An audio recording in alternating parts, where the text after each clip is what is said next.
দিল্লিতে পা রাখলেন বন্ধু পুতিন। বিমানবন্দরে রুশ প্রেসিডেন্টকে জড়িয়ে ধরে অভ্যর্থনা মোদির। দিল্লি পৌঁছে উষ্ণ অভ্যর্থনা পেলেন রুশ প্রেসিডেন্ট ভ্লাদিমির পুতিন। সোমবার সন্ধ্যায় বিশেষ বিমানে রাজধানীতে অবতরণ করেন তিনি। প্রোটোকল ভেঙে নিজেই এয়ারপোর্টে গিয়ে পুতিনকে স্বাগত জানান প্রধানমন্ত্রী নরেন্দ্র মোদী। এদিন পুতিনের আসার আগে বিমানবন্দর চত্বর ছিল কড়া নিরাপত্তা। প্রধানমন্ত্রী মোদী নিজে এগিয়ে গিয়ে করমর্দন ও আলিঙ্গনের স্বাগত জানান রুশ প্রেসিডেন্টকে। দুজনকে কথোপকথনে যথেষ্ট অনায়াস ও সৌহার্দ্যপূর্ণ দেখায়।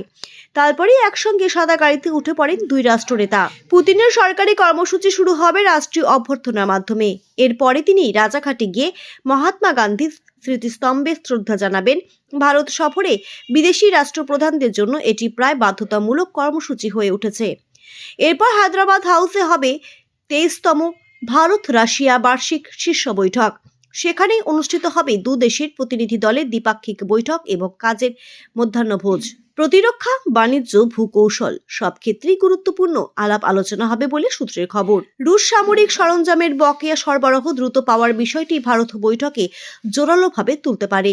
ইউক্রেন যুদ্ধে জড়িয়ে পড়ার পর রাশিয়ার কিছু প্ল্যাটফর্মে ডেলিভারি দেরি হচ্ছে, বিশেষ করে বাকি থাকা দুইটি S-400 এয়ার ডিফেন্স সিস্টেম আগামী বছর মাঝামাঝি হতে পাওয়ার বিষয়ে ভারত স্পষ্টতা চাইবে। 2018 সালে $5 বিলিয়ন এই চুক্তি করা হয়েছিল। 3টি ইউনিট ইতিমধ্যেই এসে পৌঁছেছে এবং অপারেশন সিন্দুরে সফলভাবে ব্যবহৃত হয়েছে।